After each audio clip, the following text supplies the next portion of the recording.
Karibu sana kwa mara nyingine tena. Leo tutajifunza jinsi ya kuupdate Google Play System.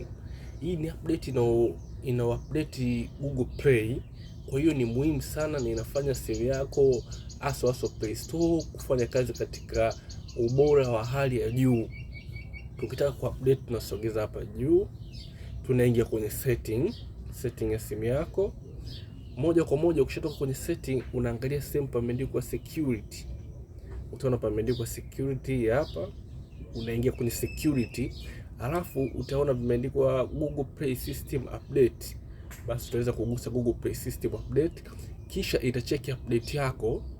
Kama kuna update itakuletea update, kisha uta-update na kureset simu yako. Basi hapo utakuwa upo kwenye up to date. Kwa hiyo utaweza kupata boresho lile la juu kabisa la simu yako.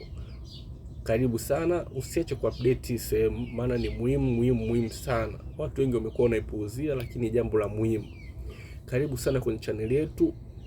Usisahau kusubscribe, video nyingi bado zitakuja. Tunaanza na vitu vidogo vya kawaida kuelekea vitu vikubwa. Karibu sana na asante kwa kuangalia channel yangu. Leonard Minja.